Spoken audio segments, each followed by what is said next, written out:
all you positive heads out there. It's so good to be back with all you beautiful reflections of the one source consciousness that creates and animates all things. If you're new to this podcast, of course, we are super happy to have you here, and we just ask that you bring an open mind and heart to your listening experience and to be prepared to explore vantage points that I'm convinced will help shift or solidify your current understanding of the ultimate nature of reality in a way that is extremely empowering. Speaking of exploring powerful perspectives, I would like to gift my book, The Golden Key, Modern Alchemy to Unlock Infinite Abundance to you at goldenkey.gift, where you can get the audio or ebook as my gift to you by using the code POSITIVEHEAD at checkout.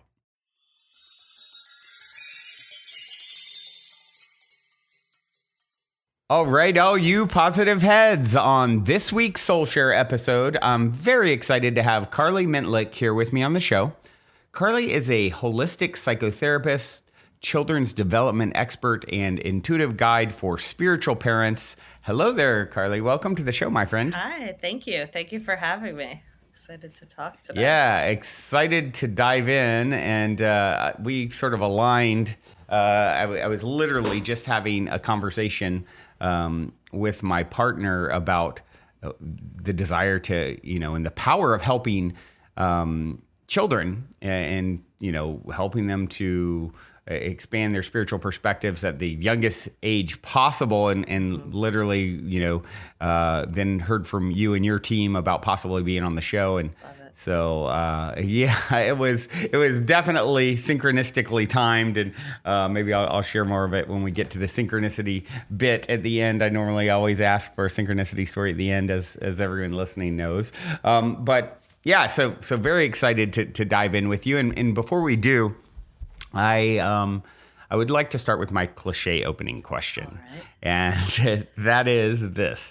You're in an elevator. The woman next to you looks over, says, okay. "What's your passion?" You got 10 floors to answer. What do you say? I mean, it really is to support kids and being able to live their lives connected to their true self. I would definitely share that was sparked out of my own or realization that my own childhood wasn't marked by that, and that I didn't have connection to my spirit. I don't even think I knew what it was, or would have been able to, really articulate that or talk about that. So I'm really passionate, just like you said, as early in their lives as possible. And I'm just passionate about helping everyone be be able to live their true selves, and the fullest expression of what that is without having to hide, and in that being sparked to ignite that same feeling in others. Yeah, absolutely. Yeah, it is definitely a much needed avenue, I think, to be pursued. It's like, I think with my own upbringing, it was, and probably a lot of people listening to this show, either, maybe there's no spiritual sort of life if in some families, and in mine, it was, very conservative Christian sort of perspective, which is, there's certainly some positive memories and, good things. I mean, I think all religions contain there's a lot of truth baked in there. And then it's the interpretation and application that creates so much fear and dysfunction and, things like that. So yeah, I mean, it was wild because my partner has been working with children and, children with emotional disturbances and, as a speech therapist, it's, you think of speech therapy as being just helping someone to talk. And as you probably know, it's much more than that. In her case, it's like, a lot of the children that she has worked with, and works with, either maybe there's autism going on. Maybe it's just really dysfunctional home life, and they've been to jail, in high school and been to jail a few times. And, it's kind of like if it were 100 years ago, 200 years ago, they'd be in the insane asylum, these kids. And it's like, and I hear these stories all the time of how she, working with them helps to really plant those seeds and those aha moments and creates these special bonds with some of them. And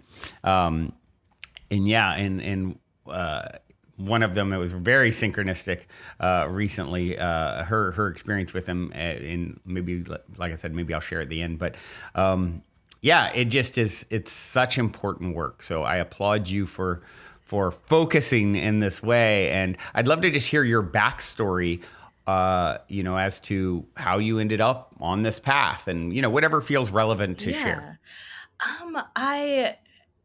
I always was drawn to kind of understanding more about people. I always have a vision that, like in one of my old photo albums, I had that cut out of like Lucy being the one that in the Snoopy that's helping and offering advice.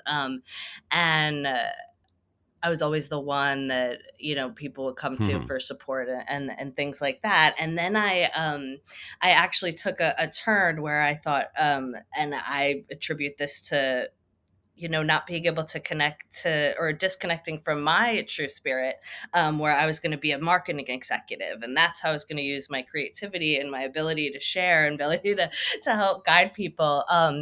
And then something sparked inside of me. I think that there, you mentioned a spark there. I think there's in yoga, it's called Spanda Shakti, where even if the light is very dim, there's always some spark that's still there, that's kind of has that ability to guide you to your true north. And when I felt that and realized I want to help people, that's what I want to do something more with. That's what I'm passionate about. I want that what my work in the world is to work with people and to help people. And then it was immediately kids. Like I always loved to play school, and I just always gravitated towards like the innocent spirit of kids. It hasn't been there's so much potential there. And so then I started to go to school for teaching, and noticed that I loved going deeper with individuals, and went to school for counseling. What's been really interesting more recently is that when I kind of shifted gears and wanted to work from home when I was going to be a mother. I'm a single mom, and I got a chance to start working with adults. And that actually, by counseling adults and seeing all of the things that they're coming to, I work with a lot of young adults, and they're coming with depression and anxiety and disconnection, or maybe leaving the religion of their family. And so I started to get even more passionate about how can we travel back? How can we prevent what can we teach kids? What can we offer them from when they're young, again, as young as possible, that I won't be having these conversations, that we won't be having these conversations as adults, that we won't have lost our way and have to reclaim our truth. And so the more I got involved in that, and then opened my world to like yoga and like Eastern practices, that was something where I saw that there's even more potential to help kids open up and to help people understand and connect with their true selves, and understand that there's more than just maybe what they're taught in like a traditional setting, a traditional sense, whether that's traditional education, traditional religion. And then just keeps going from there, that passion to keep that message and bring that perspective into the world. Yeah, help absolutely. as many people as possible. Yeah, it's, you have a lot of, I guess the thing with kids is, especially when they're not your own, it gets to be a little bit of a tricky dance. I know with, I'll use my partner again as a reference, because I always hear, her stories, and I'm just like, oh, I want to talk to them. Like, did you say this? She's like, well, you got to it is a school still. I've got to there's a dance there. Or what are the parents, parents may be saying one thing and you're saying another. So it's like, it's a very delicate dance. With dealing with young people, and what are they capable of comprehending, and where is their own development. And then of course you have different, kids that develop at different paces. So yeah, I'm curious how you sort of, is it mostly like an intuitive thing for you when you're working with children to sort of determine how far to go and based off of their unique circumstances?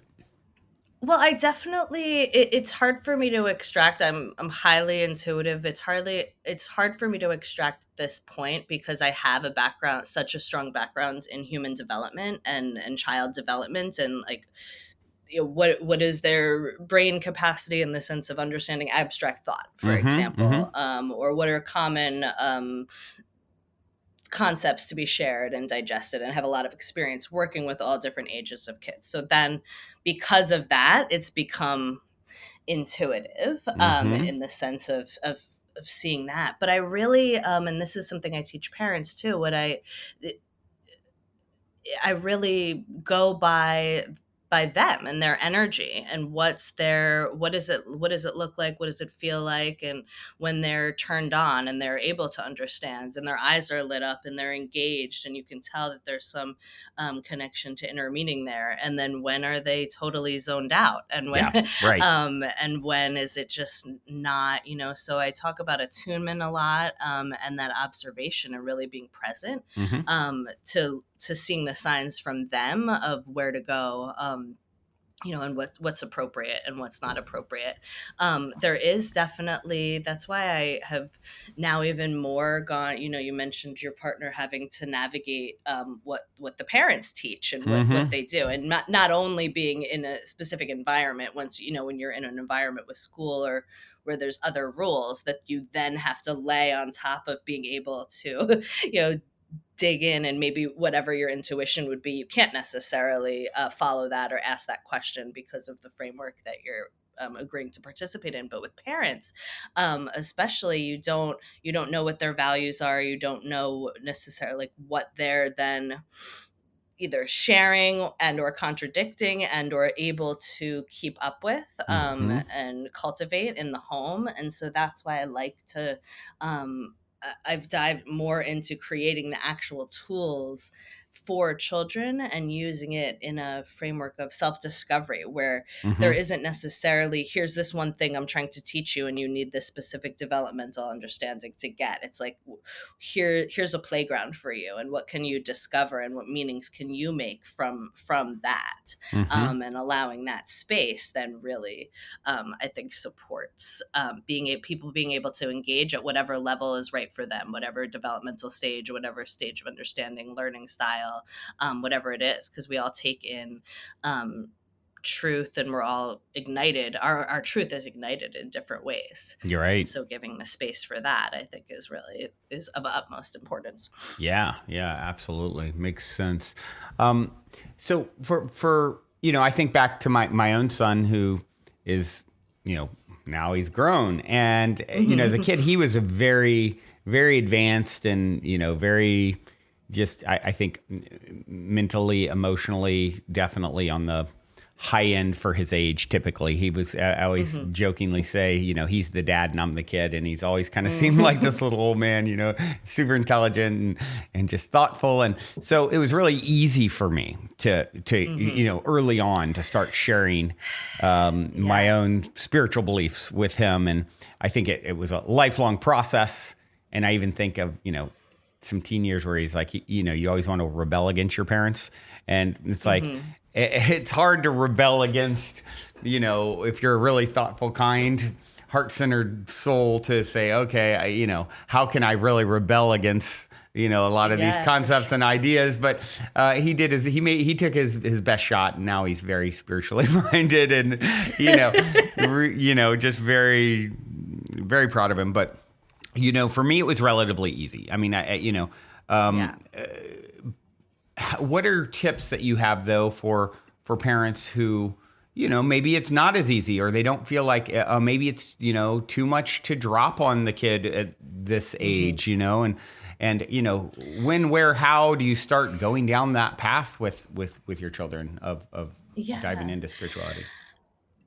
I think that part of it has to be a willingness to step out of this like old kind of framework or idea that, like, in order to teach gratitude, here's the definition, here's the step by step.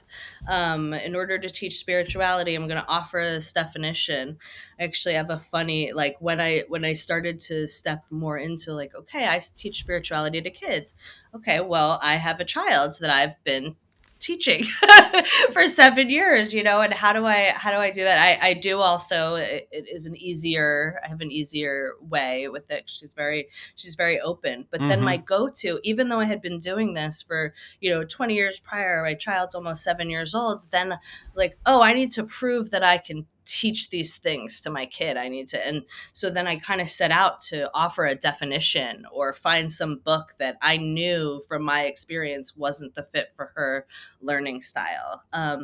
So the first tip I offer is, get out of the mindset that it's something that you need to teach through definition, through like a lecture space. And it really is living it.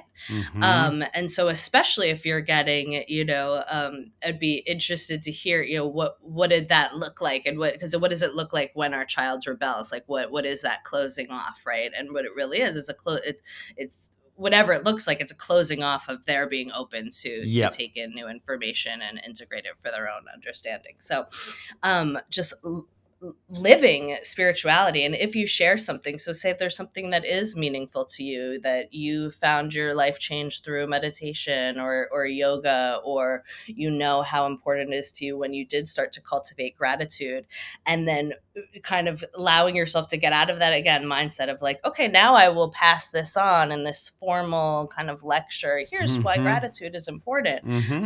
But instead just inviting them to participate in that. So what is an activity what is a way that you can practice gratitude, and what is a way that it's going to be meaningful in their life? How would it benefit them in their life to adopt any of these spiritual principles, and using specific examples of, remember that time that you felt hurt by your friends? This is when you could do this. So anytime in the moment that you can incorporate it.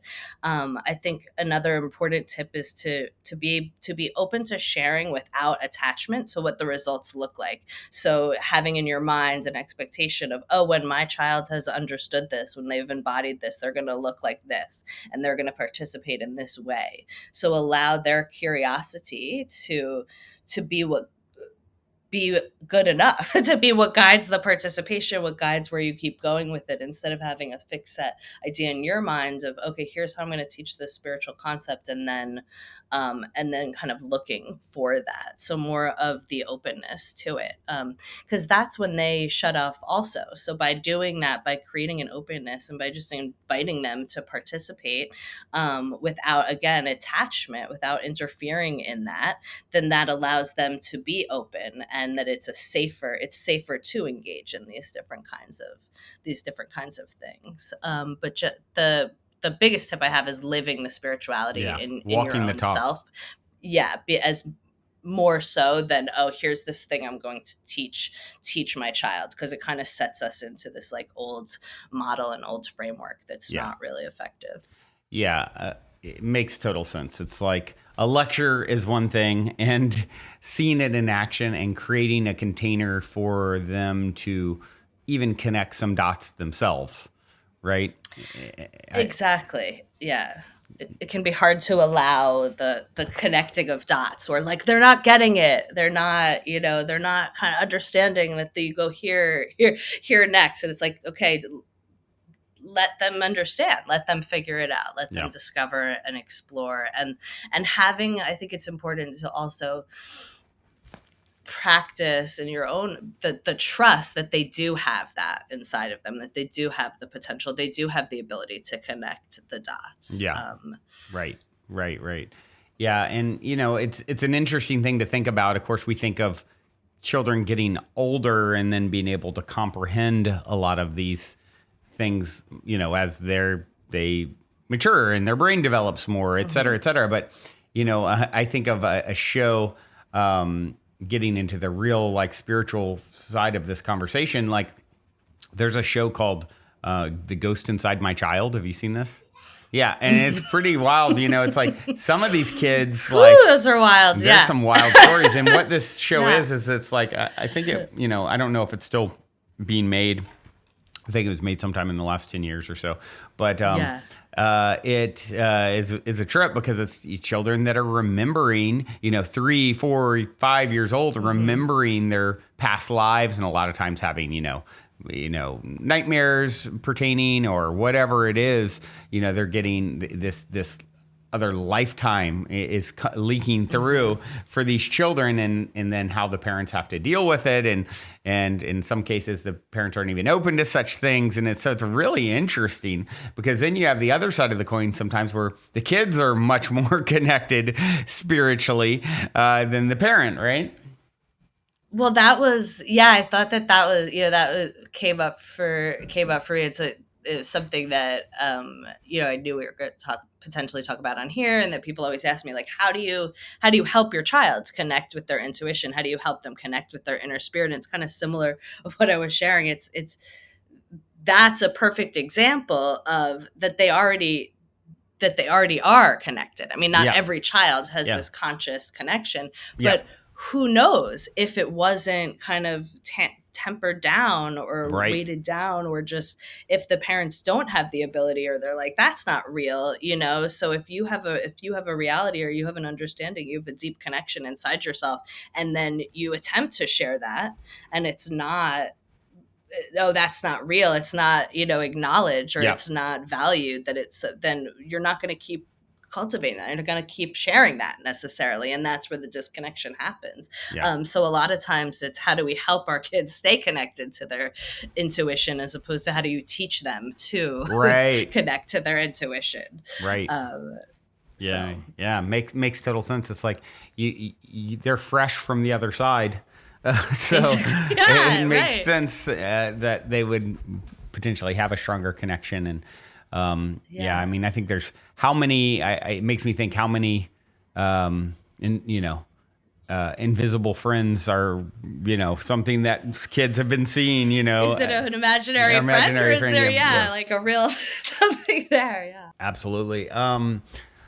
So what, as far as for parents who are wanting their children to because it's one thing to talk about the stuff, and of course if you're talking to anyone, adult, child, it's like one thing to talk, and it's another thing to have an experience and to feel their connection to their spirit, higher self, source, whatever you want, universe, whatever you want to call it. Do you have any particular sort of modalities or exercises or things that you recommend for parents to, explore with their child to help them have that sort of firsthand feeling and connection? Yeah. I mean, the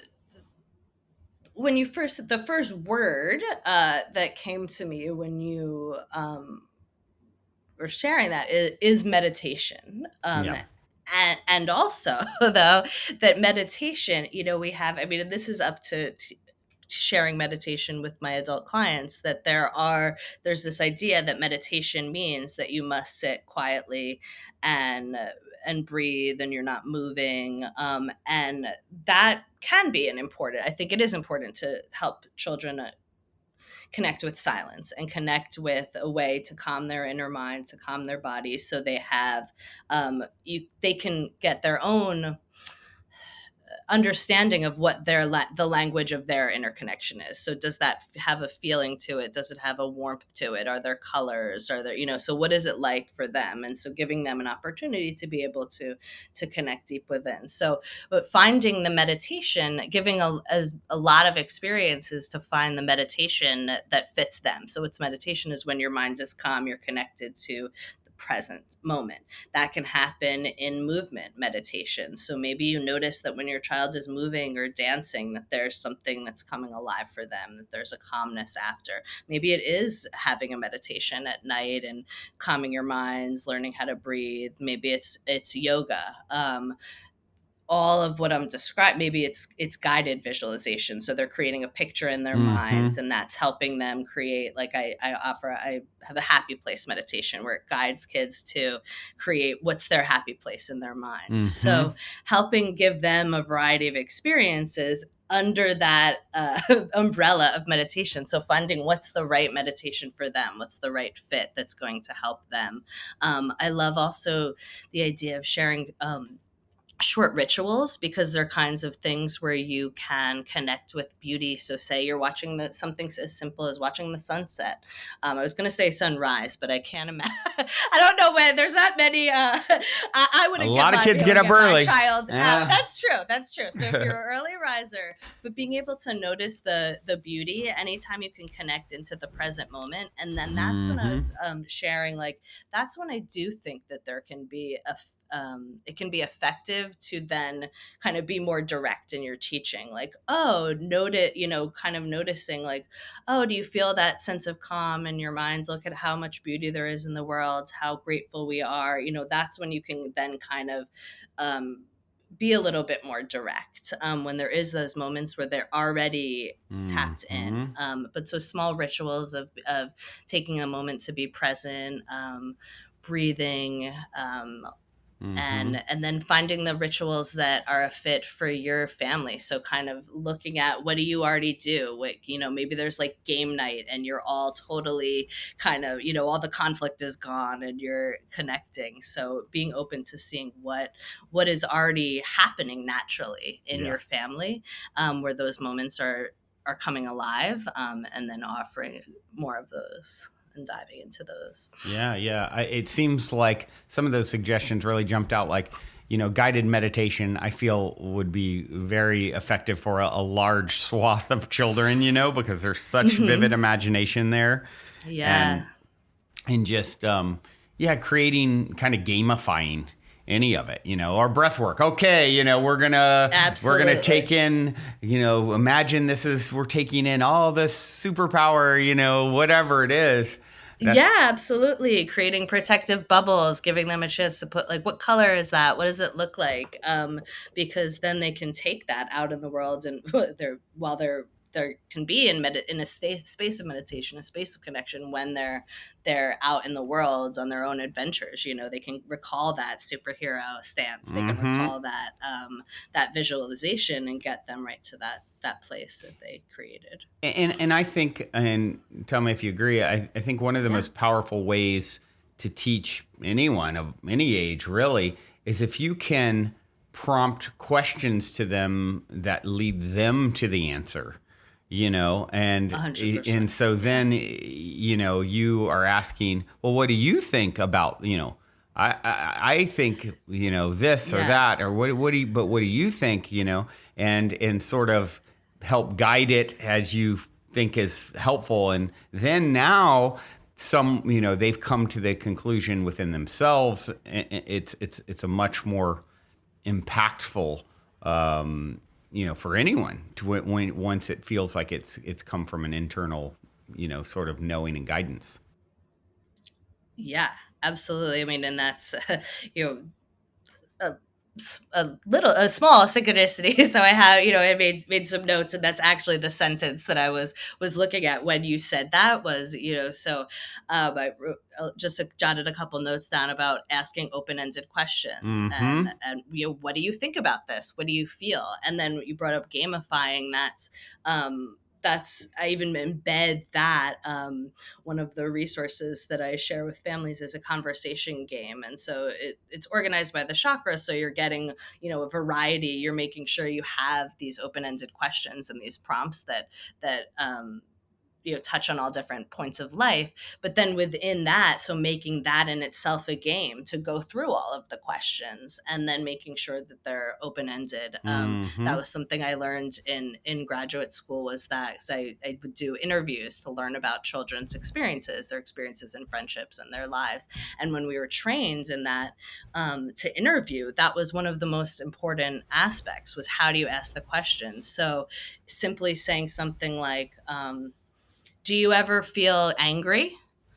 is compared to when are some times that you feel angry? What does it feel like when you're angry? So the first question is like a yes or no. And who's going to want to invite and offer, yes, I'm angry? Because then there's like, maybe the answer is that no, I never get angry. And that's the right thing to say. So when you create an openness, then it gives them a chance to kind of, open that all up. And then again, I always, not having attachment to the results of that. So if you ask, what do you think about this? What do you feel? Don't judge that. Don't interfere. Don't let it be what it is. And then that will invite them to keep asking those questions and keep connecting the dots for themselves instead of looking outside for answers. So have more confidence that they have them inside, that they do know what they feel and think. Right. Yeah. And, the other thing that you mentioned, of course, rituals, I feel like that's another great one that could be used as a sort of, it's like a game, right? We're like playtime game. Yeah. Here's what we do to create this. And And I think that's, it seems like such a natural, so guided meditation, rituals, all of these things. It's like, hold on, we're just taking these things we did as a kid and applying them. It's actually more natural for a kid. As you were just saying, and I hadn't ever connected this with my daughter, but I'm going to now. She loves to do like secret handshakes with her friends. So all her different. So like you could make like what's the like kind of secret handshake? What's the special move that gets us gives us courage when we're about to go out on something new, or like what's our the kind of movement or this fun little like dance or flow we could do before going to bed. So it is and that's an example too of noticing like what do they already think is fun, what is already something that they're drawn to, and helping spirituality and teaching that not be this like other thing that you need to help and teach, but it's all one, right? It's already something they're connected to, and have it be fun and inclusive, creative. Absolutely. Creativity is definitely an important piece of the puzzle for sure. Speaking of, is there any when it comes to developing like spiritual gifts, whether opening chakras or connecting to your intuition, do you have any sort of exercises or approaches that you recommend for some of those more specific, like, okay, we're going to really tap into our intuition here? I think then that is when it's here's an exercise, here's a way to do something like that. So when you're saying intuition, I go to meditation, but the idea is I'm not imagining kids like sitting and not moving. So intuition, it took me a long time, actually. I could still remember the client that I was working with many years ago. She was like 10 years old. What's intuition? Because I was starting to try to teach. And I was just, I couldn't figure, how do I explain this? How do I explain what intuition is? And it really is knowing something without knowing how you know it. It's an inner knowing. It's a connection to your inner knowing. So without connecting too much to, they have to know this definition or be able to write the definition in order to cultivate their intuition. So again, getting out of that framework. And with intuition, I love, and it depends on what the child's learning style is. So if they're very visual, I think it's important to draw it. If they're very kinesthetic, it's important to move it. But so how can you connect with intuition if you don't know what it looks like or feels like? Or like for me, my intuition, I see it through like a sense of temperature. Like something will feel cold if it's not right for me, and something will feel warm if it is. And that's not something, universal. So I help kids understand. So what if you were to draw what your inner world looks like, or noticing things when, do you get a sense of like, where's the place, even things like, where should we park? Is there going to be a spot for us? Or where do you think that we're going to find this, where are we going to find this like thing in the store, so just infusing it into your daily life with that, it's like normal to connect with your intuition. And so all little different games and exercises to help you connect with that. As far as chakras go, I take more of a holistic approach. So I love to teach chakras not just as their energetic spaces, but more the modern approach too of like, how can you feel grounded? How can you love yourself? How can you build your inner? But if you're talking about really connecting with your inner energy centers, I think that using tangible tools like let's actually if you don't have crystals, I actually have, you can actually like just take little spirals or draw little spirals and place them in the locations on your body, and getting into a calm space, or putting crystals. So helping kids understand where the chakras are. Not everybody feels them. Some people see them. So giving them a chance to know where they are in your body, and then allowing space to tune into that. So do you notice anything? Do you feel anything? Or I like to connect to like things that they might have experienced in life. So butterflies in your stomach or your throat being tight. So things that are already relatable in their life. And then again, it's igniting that, like that magic is already there. That understanding, the potential, the seed for that understanding is already there. So how can you create experiences that allow them to, again, just like we were saying with the questions, allow them to say like, oh, I do notice that, or oh, that is like that. I did feel that in my belly, and when I tuned into that, I was able to increase my inner power. Yeah. So yeah. Yeah, totally makes sense. And I'm curious if there's any books that come to mind that, the reason I think of this, my favorite just popped into my head. My favorite book, I often say, all-time book, is a children's book by Neil Donald Walsh, who wrote Conversations with God series, The Little Soul and the Sun. Are you familiar with this book? Well, Synchronicity, because that's the book that I was just referring to when I'm like, I need to teach my daughter about spirituality. And and that book wasn't a fit for her. I think it's a delightful book. I think that, and it also showed me that it's not that it is personal to not kids. A one size fits all. It's not a one size fits all, because so for example, without people needing to know what that book is about, and it's very direct in talking about what a soul is. It's direct about talking about that there is kind of this other, we're not just here on earth, there is this other world, we might leave this world. And it's pretty direct in talking about, it talks about forgiveness a lot as one of the main things. And so it's going into that in a pretty not just direct, but specific way. So it's not as symbolic. It's really talking. Yeah, right. And that's something with my daughter. I can tell when something gets a little bit too not existential, like mortal, where that would close her off. It would make her feel sad and make her feel a little bit not able to open up. So the way I would teach forgiveness to her would be in the moment of of when she feels hurt, or when I feel hurt, and teaching her within that.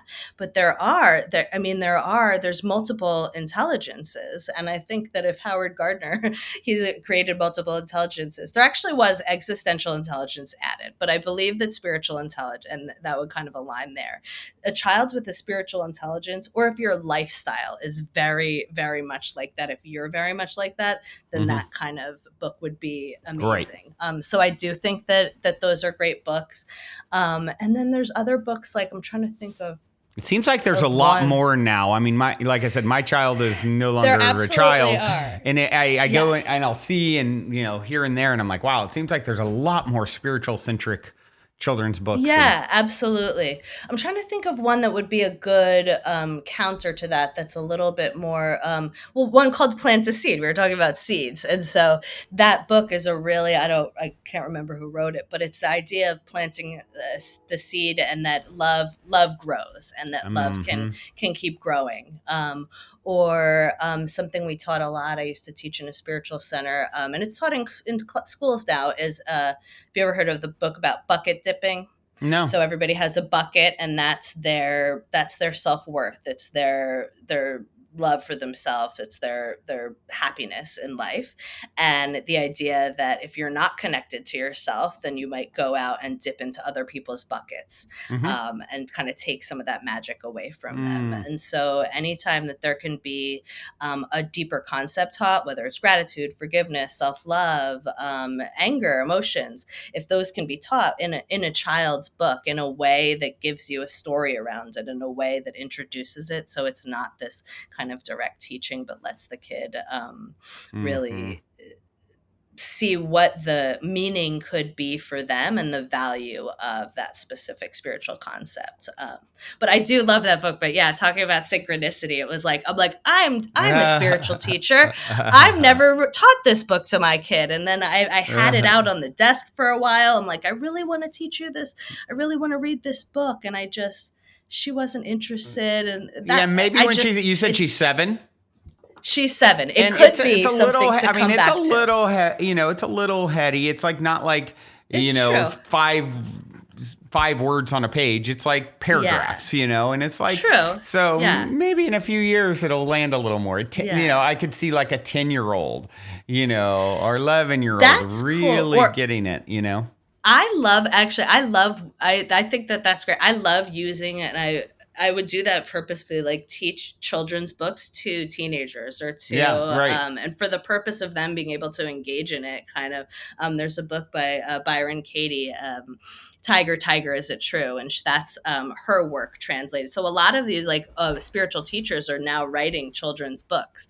Like there's a cool book that Deepak Chopra wrote about the universal laws. And so it's a really simple approach that breaks down spiritual laws to kids, and in a Cool. way that they can understand. And so, yeah, there are quite a few out there now. So yeah. And I would definitely, always have the, like, what is your child interested in? What is they? And even if that's amazing, like, let yourself detach from, the expectation of what one book or one tool is going to do, and just know that there's a whole world out there, and that there is that perfect recipe, there is that perfect book or activity or exercise for your child. Yeah, we're definitely not one size fits all, and it's just about exploring and finding what works when. Timing is important too. So I'm curious about that, if there's any particular prompts or cues for parents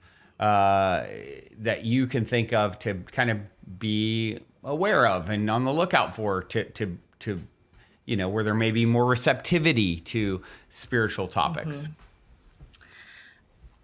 It really is the open-ended questions. If you're constantly asking, if you're always asking, what do you think about this? Would you want to learn more about this? Oh, why don't we learn more about this? And so opening things up in that way, and that it's that simple that you can kind of see, is there an open pathway? Is the door opening here for me to go a little farther? And then within that, if you do see kind of a spark of interest, then maybe introducing the tools that we've been talking about, or like, oh, okay, cool. Like, why don't we create a ritual around that? Like, I have this, if like, say, I also give a suggestion of, starting from what you're interested in. So say if you have this beautiful, I don't know, morning ritual where you wake up and you want to share that with your kid, but they're not totally receptive to it. They don't really get why you care about it, etc. But, so, oh, would you like to do something like that? Or, oh, what do you think about me getting up in the morning of doing that? Or, oh, do you notice how,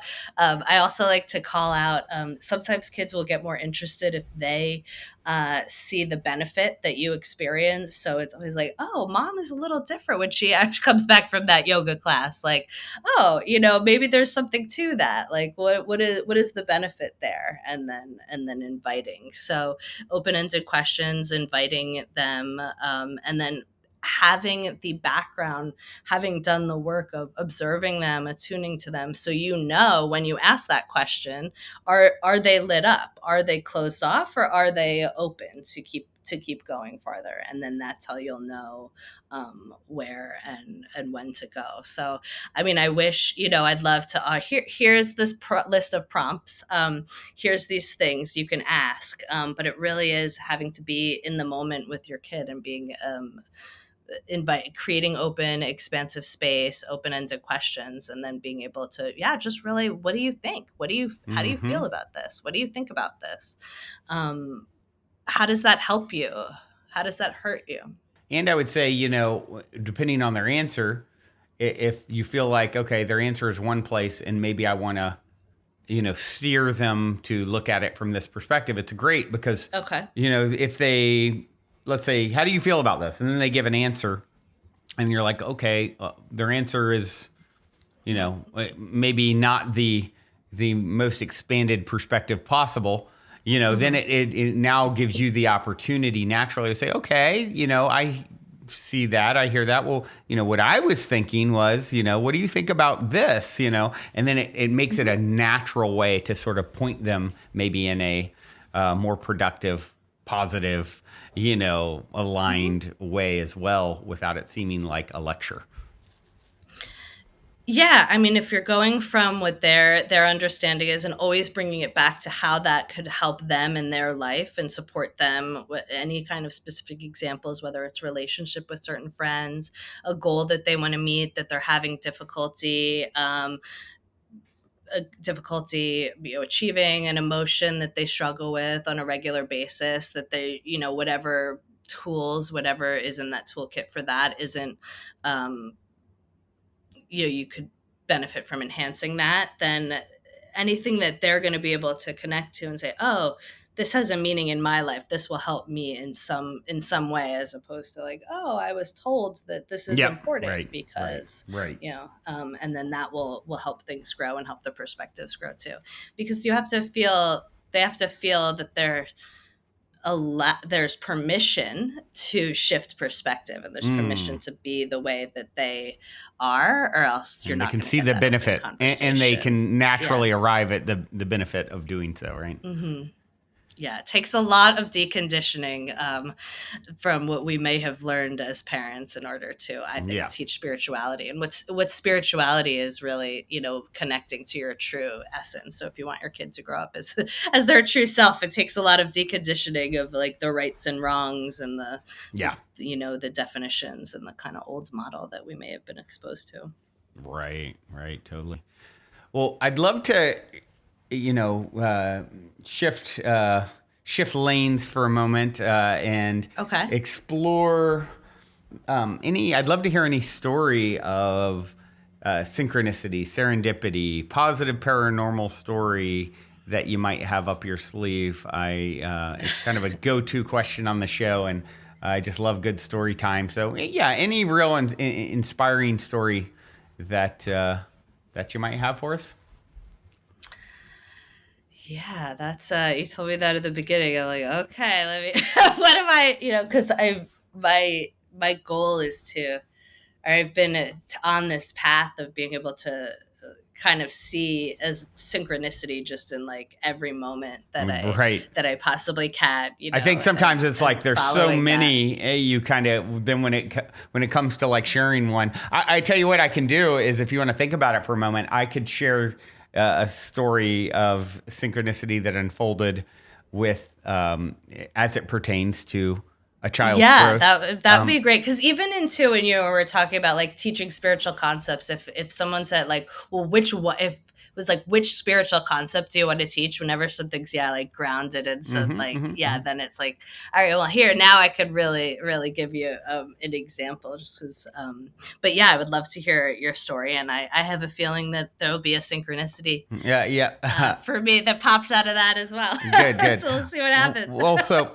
a few weeks ago, so I have a project that I am just starting down the path of working on, that is a conscious art community, essentially. And it's going to be using blockchain technology, helping artists to sort of collaborate and share ownership with fans. And I did a version of it many years ago. Like, I guess the first iteration of it was 10 plus years ago. And then definitely through a series of synchronicity, serendipity, spiritual breadcrumbs, I've been pointed back to, okay, Brandon, this is something that you're supposed to like bring back. And, next iteration, the world is ready. The technology is there in a more profound way. And so I've shared some of that actually I shared the whole story on a podcast months back. I'll put it again in the notes. The project is called Industry. And so I had someone come over to the house, maybe a couple months ago, the co-living space that me and my partner manage. And this person is, came in, friend of a friend, and we just hit it off and got talking about deep spiritual concepts. And just, how you meet these people sometimes and it's like, oh my gosh, this feels like an old friend, even though I'm just meaning them. Definitely like some kind of a soul contract here, perhaps. And so I was having that experience with this person, and it turns out they work really closely with, one of the biggest hip hop stars in the world.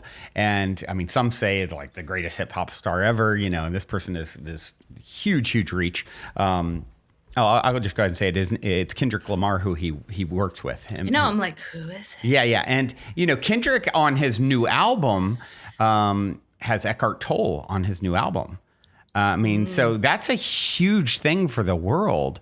That someone who's that size, you're talking about someone who's got, 50 million listeners a month.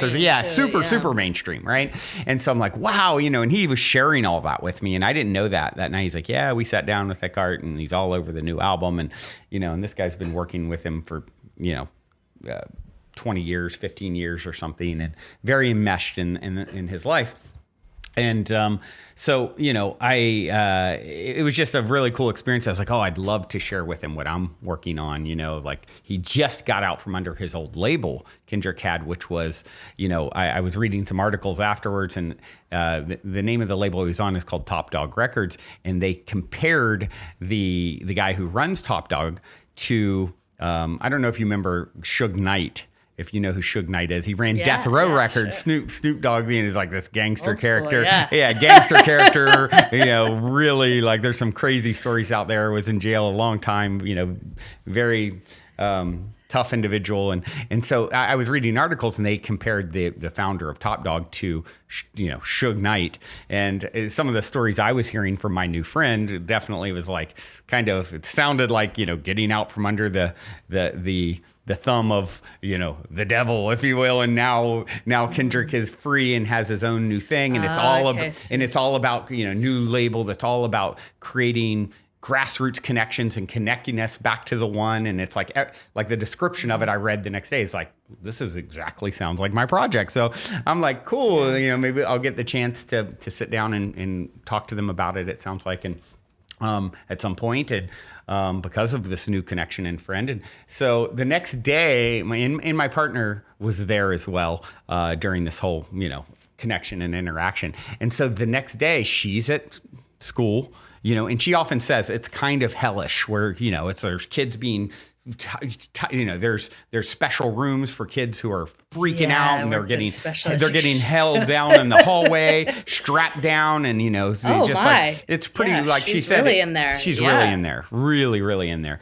And so she had this one kid who every time she goes to pick him up to have her session with him, that week or whatever, it's always, no, I don't want to do speech. That's dumb. You're stupid. They cuss her out. It's like, and so this one kid, he does the same thing over and over again. And she's like, but yet, she'll have a 30-minute session with him. He'll resist even coming for 10 or 15 minutes, and then he'll come, and then by the end, he doesn't want to leave. She's like, look, can we stop doing this dance? We're wasting our time. And the kid's like giving her a particularly hard time this next day.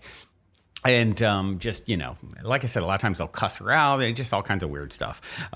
And so this particular kid, probably 16 years old or something, he's like, you're lame, you're dumb, you're just kind of like stereotyping her. You're this lame, lame lady. Da, da, da, da, da. He's like, okay. She's like, okay, just to make you think that I'm cool. I'm going to name drop for a minute. I have a very cool, I do all kinds of awesome stuff. And she's like, so as example, she's like, do you know who Kendrick Lamar is? Yeah.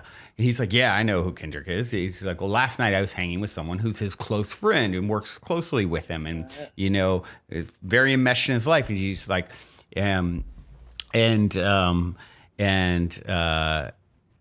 he was telling us all about how, they're starting this new label and it used to be Top Dog. He goes, you know Top Dog? And she's like, well, yeah, I just heard about it last night. And he's like, that's my uncle. Oh, wow. Yeah. So it like literally goes from like, she goes to like try and win some, like, so she's now back dealing with this, challenging person's in situation for them, and now like dealing with the nephew of this person. We just heard of this whole story the night before, and as a result, it did create, like, he's like, oh, okay, all of a sudden it created, he stopped resisting her so much, and they just created this incredible, friendship and, mentorship. And I think she's had a really big impact on this young kid's life, who's, had a pretty challenged journey thus far. And so it was just like one of those, like, just really cool, like, what are the chances? Like, she would even bring that up. The only reason she brought it up because he was just giving her so much of a hard time. She's like, what can I do to get him to think that maybe I'm not just some lame lady, lame teacher. That's so cool. Cause it's like, I mean, what are synchronicities anyway, right? Is helping us see like how in this grand universe that things it's are all connected. Interconnected. I mean, even what you're saying for Eckhart Tolle to be, on that kind of album that's going, that's in such a mainstream, it's really showing that there isn't as much disconnection as we might, perceive with spirituality, and that really is like, kind of going on. And so I think I love that, how that, seeing that connection that was always there, that was the same woman that was there trying to help this kid the whole time, right? And he was able to see like something that's it was like a real-time example of how, and that's part of what she sprinkles in, is like how connected it is, and especially when she has a really strong connection with a particular student, and he was one of them, where she felt like, okay, this is one of the kids that I'm here, I'm here for them all, but there's some where for her it feels really super soul contract, kind of thing. And she had that feeling with him, and of course from there their relationship really evolved even, and I think they'll probably be in touch their whole lives together, and it's just like such a funny thing.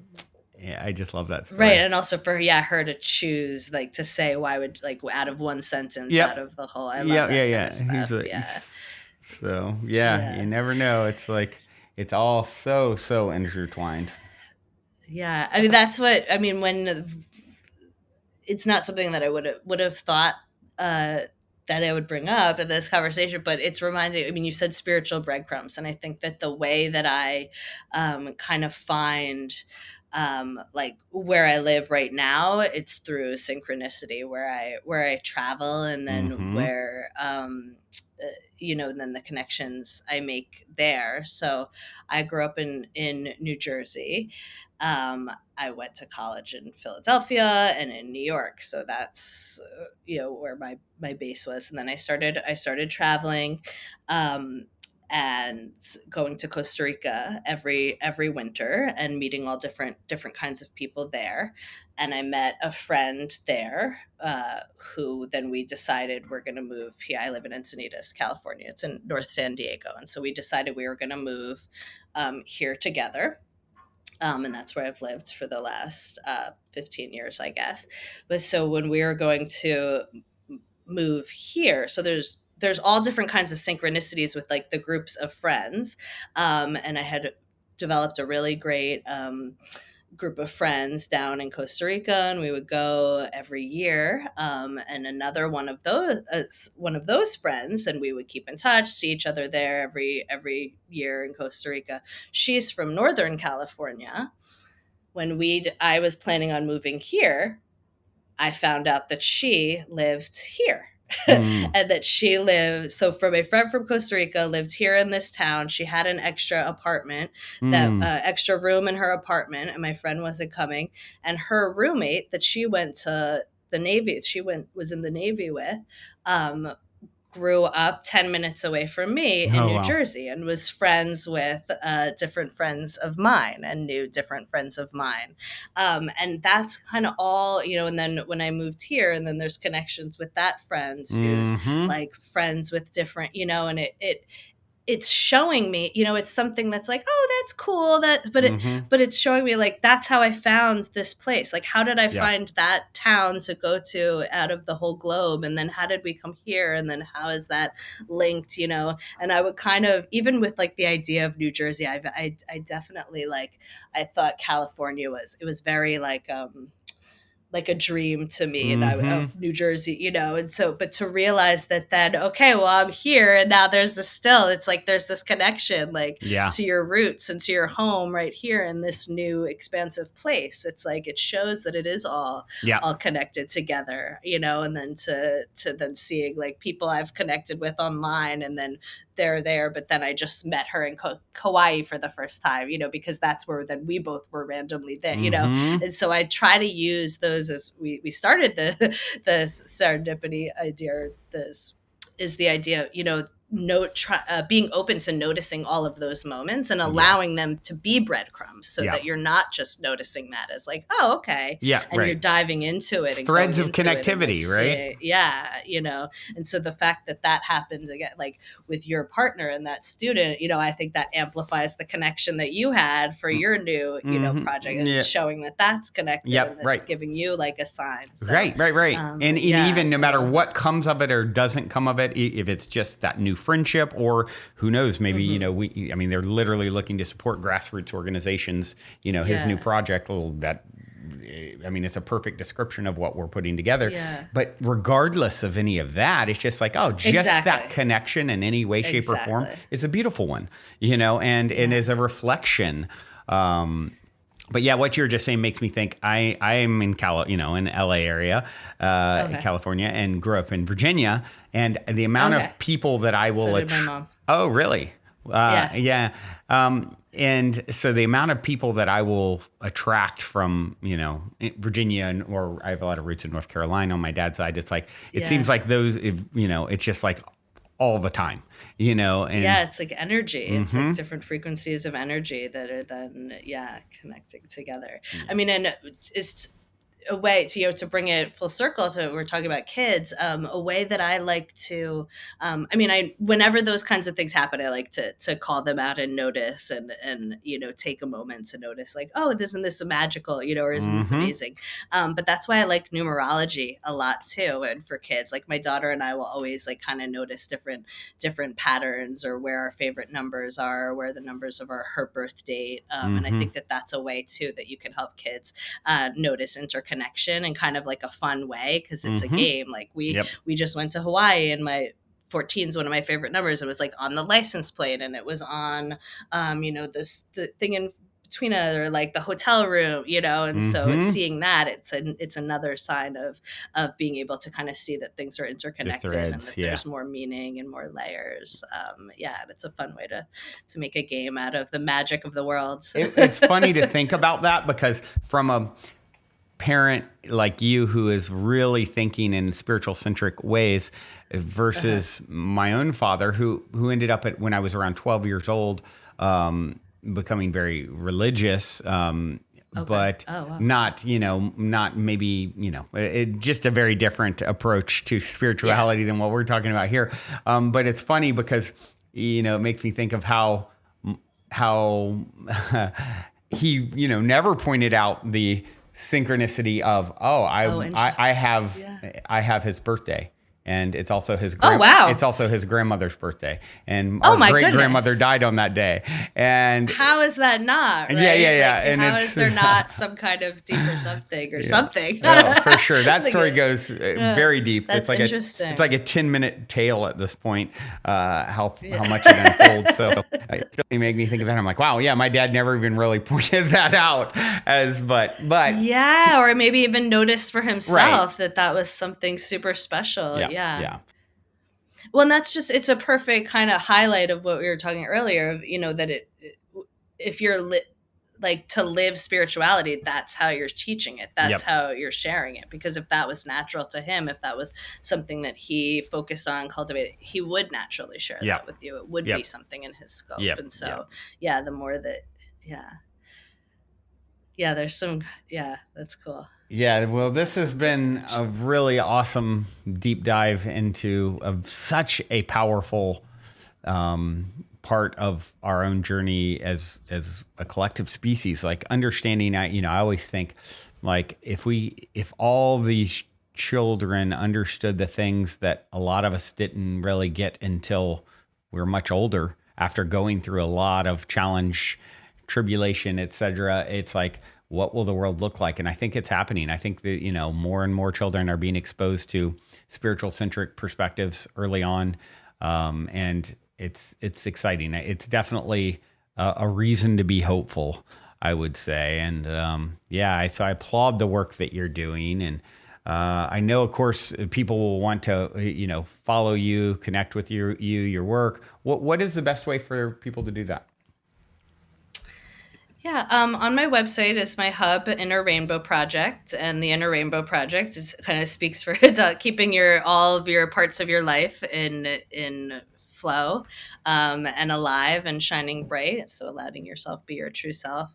And I think based on what we're talking about, I think I just launched a podcast myself called Chakra Talk. Oh, cool. And that's where the kids will get little bite size. And you can find the information about that on my website. But the mission of it is just what you just said, is to share, like, how can kids learn about all these kinds of topics in accessible ways, and just be introduced to them, have the door open. So again, like maybe it's numerology that lights you up. Maybe it's Reiki. Maybe it's, ghosts inside, it could be meditation, anything. And so to have little openings for that. So cool. That's what my mission is. And to make it fun and playful and offer all of these kinds of things in a way that is fun and creative. Love that. And joyful. Very, very cool. And I do have one final question for you here today. Yeah. It's my cliche closer, and it is this. In 60 seconds or less, what is the meaning of life according to Carly Mentlik? You know what? Here's the synchronicity, actually, is that I just had to write an article that was the exact title of, that was the exact meaning of the article. So I've been kind of going around this last week, like, well, I figured out the meaning of life now. I've that's hilarious. The meaning of life. and so what I'll say, it ended up being the meaning of life for me ended up being a conversation between my ego and my higher self. The ego saying I had to get serious about it, and figure out and write the definition, write the thing, and ultimately, I'll share a little bit more if I have 60 seconds. But the last thing was just to be here in life, to take it in for all it is, to open yourself up to joy, to love, to being your true self, and to just be in as much of life as you can, as fully in your truth as you possibly can, for as many moments as you possibly can. Yeah. And that really was it. And that was the last sentence was, because then my ego would come in when I was trying to think of this. And it's like, but what's the meaning? Like, what if it was written in a diction, because a definition, you need a definition if you're talking about meaning. And then the higher self just kept coming back, like, that's it. Like, it's just to be. And like, I love Ram Dass, like, be here now. Yep. Yeah. And be love. I definitely resonate with that. And I can understand the struggle of spirit versus ego where that's concerned, as someone who's been such a doer my whole life. And yet I think, speaking of spiritual breadcrumbs, my higher self dropped a not so subtle hint of that message with my initials, which are BBB. So I've been working on that one. So not numerology, but letterology. Exactly. Yeah, BBB. Not even any doing. No doing in there at all. Oh, actually, that's funny because my name Brandon, there's do in there. Oh, okay. Complex. Yeah, just screwing with me a little bit. Give you a little extra for the journey. Yeah, how funny. That's funny. I never even thought of that. Well, thank you, Carly, for this. This has been awesome journey with you. And thank all of you for tuning in, your beautiful brainwaves and incredible hearts. Until next time, journey well, everyone. Also, before we sign off, I wanted to remind you to download the Golden Key audio or ebook as my free gift to you at goldenkey.gift using the Golden Key code POSITIVEHEAD. And please, if you enjoy my gift, leave a positive review on Amazon so others can find the book and unlock their lives with the help of the Golden Key as well.